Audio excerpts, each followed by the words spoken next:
When the famous monster hunter Galagor Thanzel is slain by an unknown creature, word spreads of his unusual will. By his request, whoever slays the creature that ended his life will inherit his lands and estate. Adventuring groups from all across the land travel to the frozen tundra near his home to partake in this highly rewarding hunt. Your party, desiring this prize for themselves, will soon face an unexpected threat. Hi, I'm Skull, the creator of the Venion project. You may or may not have seen the series of YouTube shorts I've been putting out, where we're turning every monster in the 5th edition monster manual into a plot hook for a low level and a high level party. This video is built on the back of those. Specifically, we're going to be working on the Abominable Yeti video for high level players. There's a lot of information I really wanted to add to that I couldn't do in a 60-second YouTube short. So we're going to make a longer video that goes through the entire plot hook. I'm going to give you some stat blocks, tell you where you can find some maps, give you a bunch of NPCs you can use. And yeah, we're going to turn this into an adventure that you can just plug and play. If that seems like something that could be useful to you or interesting to you, then throw me on the second monitor and let's get into it. The plot overview. So before we begin work on the adventure itself, we need to understand what the plot is. You can get inspiration for your plots from anywhere. Artwork, films, books, locations, whatever you need to come up with a good story. In my case, we're turning every monster in the monster manual into a plot hook for a low level and a high level party. I'm going to be using one of those and expanding on it in this video. The one we're specifically going to be working on is the one for the Abominable Yeti for high level players. The plot hook is as follows. The eccentric monster hunter, Galagor Thanzel, has finally met his match at the hands of a wickedly intelligent Abominable Yeti tribe. As per his will, the hero that slays the beast that bested him will inherit his estate, a considerable prize, and one that has attracted the attention of many adventuring groups. The reason I like this plot hook is because it gives us a bunch of information that we can immediately turn into some key points. It gives us a boss, the intelligent Yeti tribe. It gives us a few locations, including Galagor's estate and a nearby tundra, and it gives us some obstacles, rival adventuring groups. But it also makes it clear what the reward is going to be to the players. If they beat the monster and can claim the prize, they get the estate of this individual. It's very clear how to motivate the players with this. If they win, they get an estate. But who is Galagor Thanzel, and why do your party get involved? Well, we don't know yet, so let's flesh out some NPCs that are going to be crucial to this story. NPCs. So what do we know about Galagor Thanzel? Well, we know he's a monster hunter. We know he's a successful monster hunter because he has a large estate. We know that he has no direct family, since if he did, the estate would be going to them. And we know he's rather extravagant, since he's created this game to give away his estate upon his death. And of course we know he's dead. So with that information out of the way, let's fill out the blanks. Clearly there's a sense of confidence with his character. So, he's been doing this for a long time. Let's make him an elf of quite considerable age, perhaps early 600s, and due to his job we'll say he's a combination of ranger and fighter. This won't really be relevant to the adventure, but it's good for us to know that. Now that we have the basics figured out, let's talk about his connection to the plot. Galagor is obviously the trigger for this plot hook. Whether you introduce him first as an NPC and let your players know about him ahead of time, or his death is the first time your players are hearing about it, his death is what gets them involved and everything moving forward. Your party should learn that his will contains a clause that whoever kills the monster that bested him will prove themselves suitable replacement, and then they'll get his estate and his land. They might learn this from a poster, a town crier, a personal agent, or, my personal favourite, is that they overhear it from a rival adventuring group that is going for the prize. Part of the challenge's requirements is that they bring the head of the creature as proof. Upon the retrieval of the Yeti's head, a cleric hired by the organizer will cast Speak with Dead on Galagor and verify the kill. Since we'll be casting Speak with Dead on him, we should know how to roleplay Galagor, despite him being dead. In my eyes, Galagor is a loud, excitable man. He loves to share stories and has a flair for the dramatic. Even after his death, his main focus was to be involved in a compelling tale. As such, when he's targeted with the Speak with Dead spell, he'll speak beyond just answering questions, often with the dramatic exclamation or an outburst of encouragement during a moment of drama. He'll be sure not to provide any additional information outside of answering the 5 questions, though. And that's all we really need to know about Galagor, but he's not the only NPC that will be important to this adventure. So let's create a handful of other NPCs that will play roles in this upcoming adventure. So, now that we have our trigger, we need our villain. And there's a few options for this. We could use the Abominable Yeti as the villain. They are the boss, after all. Or we could use whatever gave them their intelligence as the villain. But I think it'd be really interesting if we use one of the rival adventure groups as the real villains behind the curtain. We could create a fresh group of evil NPCs and make up with this adventuring group. However, if you're a new DM or one that lacks an excess of planning time, it's always a good idea to utilize the vast amount of content that this incredible community puts out there. So, instead of doing unnecessary work, we're going to use something pre-built by another exceptionally talented group of TTRPG experts, MCDM. The Grim Accord are a group of evil-aligned adventurers, with a reputation for getting things done, just not in the friendliest way. You can find this fully fleshed out group of NPCs in issue 6 of the MCDM's Arcadia magazine. It includes all sorts of interesting lore and role-playing guides, as well as stat blocks for each member. For the purposes of our story, this is how we're going to make them our true villains. The Grim Accord are a local adventuring group with a reputation for being efficient but cruel, although to many they wouldn't be immediately recognisable. Athlonia, one of the members of the Grim Accord, learned of Galagor's will by manipulating the old hunter with the false chance of companionship. Immediately, the group hatched a plan to arrange Galagor's death so that they could claim his estate as their own. Having worked in the local area for a while, they knew of the empathic Furbolg druid, Dances in Snowfall, and correctly reasons that he could be tricked into empowering a beast that would then kill Galagor. Ira Firetouched, the most charismatic of the group, met with Dances in Snowfall and expressed concern for the local Yeti population, claiming that Galagor had been hunting them relentlessly. This deception worked, and the enhanced Yeti tribe proved too much for an overconfident hunter. With the chance to win his estate now available, the Grim Accord only need to slay the Yeti tribe, a task made easier by the knowledge of the true circumstances behind their unexpected power. They're aware other adventuring groups will be trying for the prize, but they're not the type to allow for a fair fight. Arcadia does a great job at providing role-playing information, but for the sake of our adventure, all the members of the Grim Accord are more than willing to kill members of rival adventuring groups to secure the prize. Ira specifically will be trying to manipulate the other groups. If she senses your party's strength, she'll hatch a plan to allow your party to kill the Yeti and then steal the proof from them. With our villains sorted, let's talk about Dances in Snowfall, the Furbolg druid that could prove friend or foe to your party. Dances in Snowfall is a nervous individual, plagued with self-doubt. I like the idea of them being a solitary guardian of the local tundra, and adopting Native American themes as their name suggests. Despite their importance to the plot, I feel like their involvement in the adventure should be smaller, unless the party want to make it otherwise. Here's how they're involved. Dances in Snowfall is an unfortunate victim of the scenario. They've been manipulated by the Grim Accord to protect the Abominable Yeti in a way that would get Galagor killed. In an attempt to protect the tribe in a non-violent way, they've cast a modified version of the Awaken spell on them, hoping that if they could display human-level intelligence, Galagor would leave them alone. However, this only led to Galagor wildly underestimating them, and dying to their unexpected intelligence and tactics. You can introduce this NPC in either a combat or a role-playing encounter. If you want them to be involved in a combat encounter, you can use Dances and Snowfalls during the final fight with the Abominable Yeti, in a desperate attempt to protect them. The party might be able to convince them to help the party if they're able to appeal to their guilt over Galagor's fate. If you'd rather introduce Dancing in Snowfalls as a role-playing encounter, they can be a really useful part of the group's research and exploration. While searching for the Yeti tribe, they might come across Dances in Snowfall, and have the opportunity to ask them about the tribe. They won't be very forthcoming though if they realise the true intention for finding the Yeti.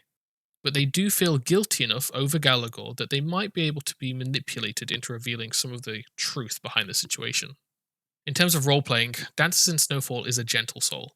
They value all life, including both beasts and mortals, so their indirect hand at Galagor's death does bring them a lot of guilt. Their primary motivation is to protect life and ensure the continuation of the tundra's natural balance. As an underdog themselves, if they see two creatures fighting, they are most likely to defend the losing side, regardless of the instigator. They speak quietly and calmly, and only raise their voice in times of great frustration. The final two NPCs required for this adventure are less involved and, as such, less fleshed out. If you'd like to give them a bigger part to play, you can always expand on them as you see fit. Firstly, we have Arthur Parsec, Galagor's executor of estate. He is an elderly human male and has been working for Galagor for much of his adult life. Arthur has been tasked with enacting Gallagher's will after his death. He has put out the call for adventurers to gather at the manor and has been making the arrangements for the competition. He finds the whole ordeal in rather poor taste, but will still carry out the task to the best of his ability. As a man of high class, he finds most adventurers to be crass and rowdy, so will endeavour to complete the challenge as quickly and efficiently as possible. This means he'll only wait for maybe 4 or 5 adventuring groups to show up before he begins the challenge. When role-playing Arthur, remember that he has no love for adventurers, but will be polite and attentive, unless a person is needlessly rude, disruptive, or violent, in which case he will take measures to reprimand or expel the person. He is unlikely to smile or laugh at any of the character's antics, but he is not above showing favouritism towards someone who is especially polite, or he feels Gallagher would have liked. Lastly, the leader of the newly intelligent Yeti tribe, Gefloren. Gefloren is the leader of the Yeti tribe that killed Gallagher. After experiencing dancing in Snowfall's magic, he has become wickedly intelligent. He has taught the tribe to build and wield weapons, as well as use new tactics in combat. He can now also speak Common. It was Gefloren that killed Gallagher, and as such the adventurers will need his head to prove worthy of the estate. His intelligence has also come with some potential weaknesses though. His heightened mind now understands community and empathy, and as such he cares deeply for his tribe, and will take steps to protect them. Unlike before, hostage situations would now prove effective against him, as would causing desperation through the slaughter of his tribe. These are not particularly heroic options though. If your party tries to talk to Gefloren, he is rough and easily agitated. His increased intelligence hasn't done much to improve his temperament. While he is capable of solving issues without violence, it isn't natural to him yet, so he's likely to use intimidation or threats first, and then seek other solutions if they aren't effective. Common is a new language to him, so he might have a few words that he really enjoys saying, or some that he doesn't understand very well. He's intelligent, but he's not exceptionally so. He's far beyond the Yeti, but he's still within the range of a well-educated human. The exception to this is during combat. While in battle, his mind will begin to rapidly heighten, allowing him to become increasingly intelligent and tactical. However, once the adrenaline of battle fades, so does this exceptional level of smarts. And with that, we have the 5 NPCs needed to begin running this adventure. Each NPC has a reason for being there, and has enough information to effectively roleplay them. What we need next is a plan of action. Important acts. I like to break my adventures down into a series of acts, or primary encounters. The encounters that the party experiences between these acts can be anything that makes sense, but by hitting these specific acts, I can make sure the story is progressing in a way that makes sense. Having said that, these are the acts that I would include in this adventure. Act 1. The Hook. The party finds out about Gallagher's estate, and the competition to earn it. There are a few ways that they could learn this. Some of them are passive and leave the party with the option of ignoring it, while others are active and require some engagement. Their passive options include a poster, a town crier, or a stolen letter.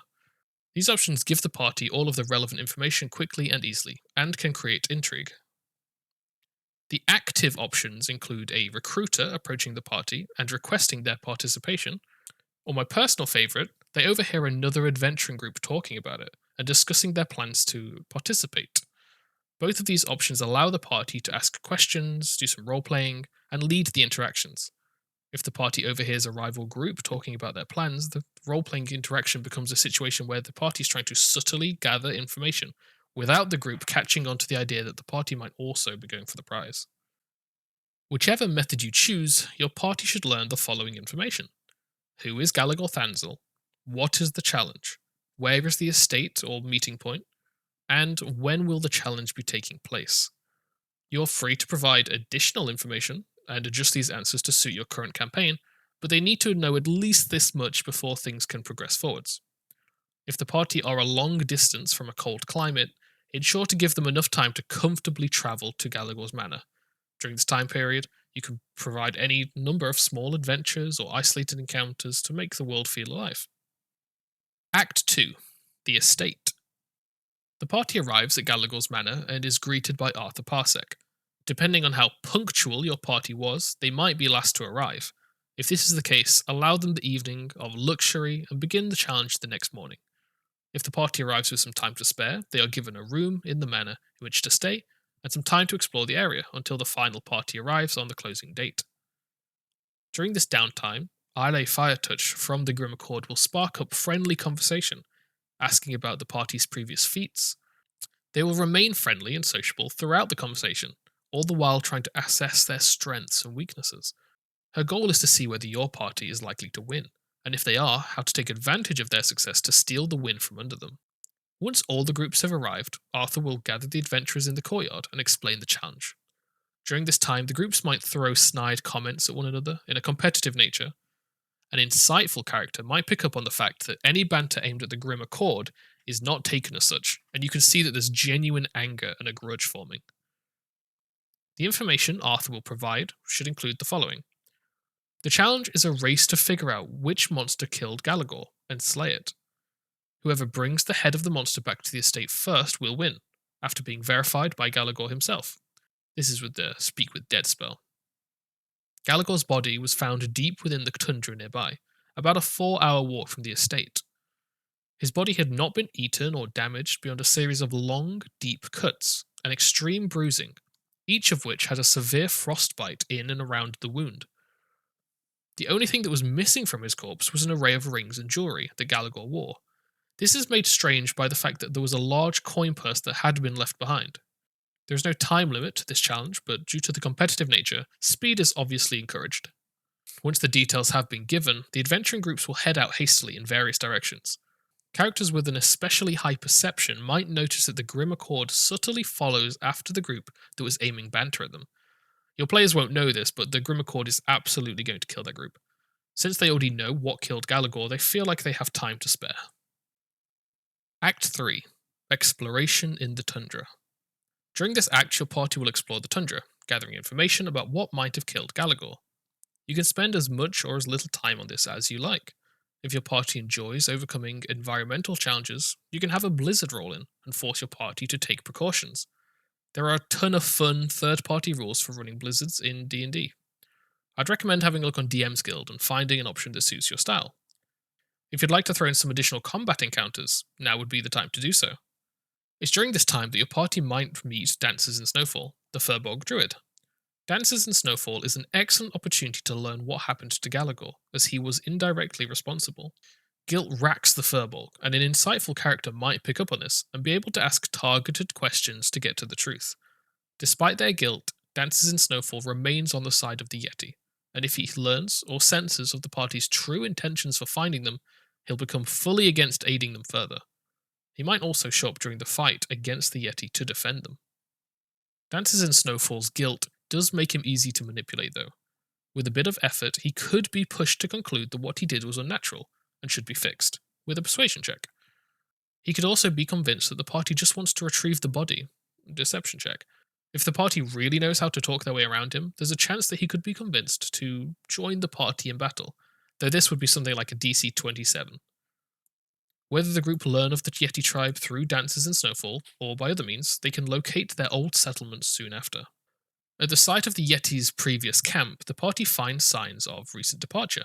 Surprisingly, signs of large, primitive sleds can be seen. Seeing as Yeti lack the intelligence to do such things, your party might believe that they had help. Although if your party learned of the truth from Dancers in Snowfalls, you can dismiss this. After a few minutes of investigating, signs of a more recent disturbance are found. As your party discuss what the creature might be, a powerful monster attacks. You can use whatever monster you'd like here, however, I'd personally go with a Remoraz, as they're cool and memorable and often don't get the chance to be used. Lots of professional map makers put free maps on Reddit. If you want one that hasn't got a watermark, then signing up to their Patreon or whichever purchasing method they use is an excellent idea for supporting them. While browsing the subreddit r/battle maps, I found the following map that works really well for what we need. Once the battle is over, the party can rest or follow the tracks. Act 4. Assault on the Yeti tribe.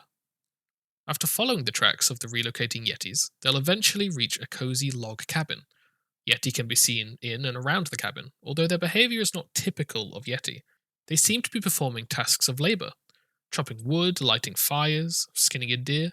They also seem to be armed with primitively crafted weapons, something Yeti would typically not know how to do.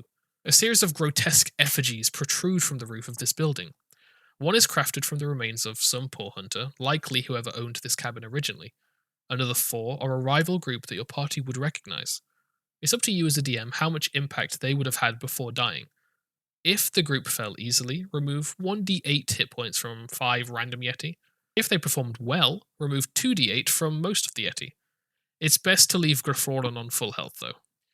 If the party watch for a short while, they'll eventually see a much larger Yeti moving through the area. The abominable Yeti Glyphorlan. He wears a necklace of small human-sized jewelry on a cord. Whether your party perform an ambush or charge in loudly, a fight will break out. You can find another free map on Reddit below, courtesy of another skilled and generous mapmaker. This combat encounter uses 3 type of intelligence Yeti stat blocks that I've built for you and can be found on my website for free along with all the notes that went into creating this video. There's a link in the description. The Yeti swordsmen are the grunts of this fight and should make up most of the enemy ranks. They will follow the orders of the other Yeti and focus on locking down the melee fighters. The Yeti tactician can still hit hard, it is a Yeti after all, but its main purpose is to use its multiple reactions to support the others and make the swordsman more effective. Glyphloron, the educator, is the boss of this adventure and the target of the estate's challenge. While I didn't make him a legendary creature, he is still very dangerous. He also bolsters the effectiveness of the swordsman. His increased intelligence is shown through the adapting tactics built into his stat block. Early in the fight, charging into melee and beating down the party will be the most effective way to fight. But as he takes damage, and more importantly, as his intelligence increases via the ever-expanding mind ability, eventually it'll be more effective for him to retreat from melee and start using his primal magics attack. This fight might prove very difficult, or perhaps it'll be too easy. If you feel the combat needs adjustments to help challenge or aid your party, this is where Dances in Snowfall can come in, either as a new foe that protects the Yeti or as an ally that tries to rectify the escalating situation that they've created. During the fight, it's likely Glyphorlan will be slain before the rest of the Yeti are. Should this happen, the Grim Accord are waiting in the shadows for the chance to steal victory for themselves.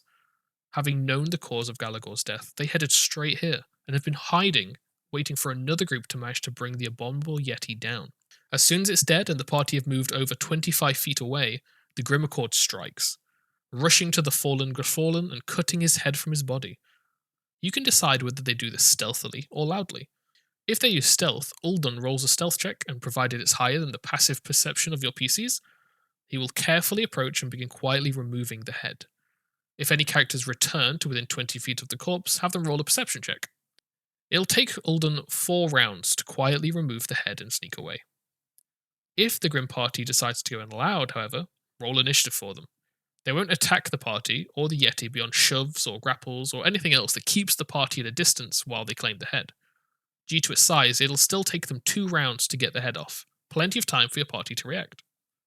Once the Grim Accord have the head, they will immediately teleport back to the estate with a scroll of teleportation that's in Ire's possession. It's likely that your party will begin to fight the Grim Accord in an attempt to stop them. While the Grim Accord is mainly focused on getting the head, they care about each other enough to begin fighting back should any one of them get close to death. It's important to note that the Yetis will assume this new group is after them too, so the Yeti's attention will be split on both groups in equal measure. If Dancing in Snowfall is present, they'll suddenly understand that they've been tricked by the Grim Accord, and in anger focus their full attention on them. The Grim Accord are greedy and violent, but they still value their lives above the prize. If any of them dies, the others will retreat. They might be gone for now, but it's likely your party have found some future antagonists. Act 5. Champions or Failure. Once the Yeti are slain, the party will find themselves in one of 2 situations. Either they defeated the Yeti, but the Grim Accord stole the head, or they defeated the Grim Accord and can claim the head for themselves. Either way, the party can now return to the estate. If the Grim Accord manage to steal the head, they are signing the contract when the party arrive. Galagor is currently in his Speak with Dead form and congratulating them. He does seem to recognize Athlonia, which, if questioned, might lead to the reveal that they began this whole chain of events. What the party does now is up to them. They might wish to challenge that they were cheated, but Arthur will require proof of that claim if he is to take it seriously. They may wish to fight, but now the Grim Accord own the estate and get to make use of its defences, including releasing the 2 petrified monsters that decorate the main entrance. Your party might also accept the loss, in which case they are rewarded with experience points, and Arthur pulls them aside to explain he feels they are the stronger group, and gives them a series of hunting contracts Gallagher had yet to fulfill. Each has a generous reward for its completion. If the group return with the head themselves, Arthur and his cleric will cast Speak with Dead on Gallagher. He will confirm that they have indeed killed the right creature, and congratulate them on winning his estate. They will enjoy the formalities of signing the deed and are given a tour of the estate. As for the estate itself, it's up to you really what you want to do here. You can find a map that suits your party's needs and provide it to them. There are many options available for free if you search on Google or Reddit. And that's the adventure. With all the NPCs prepared, maps located, stat blocks built, and acts planned, you can now get ready to run this adventure for your group. Hopefully, this process has given you some confidence to plan your own adventures and shown you how you can use some useful tricks to cut down on prep time. If you enjoyed this video, then liking and subscribing would be greatly appreciated. This is a really young channel, so any engagement goes like a really long way, and I have a lot more content that I want to share with you. If you do run this adventure, I would absolutely love to know how it goes. Feel free to leave your DM reports in the comments. I'd love to read them. And that's all for today. Good adventuring, my fellow DMs, and until next time.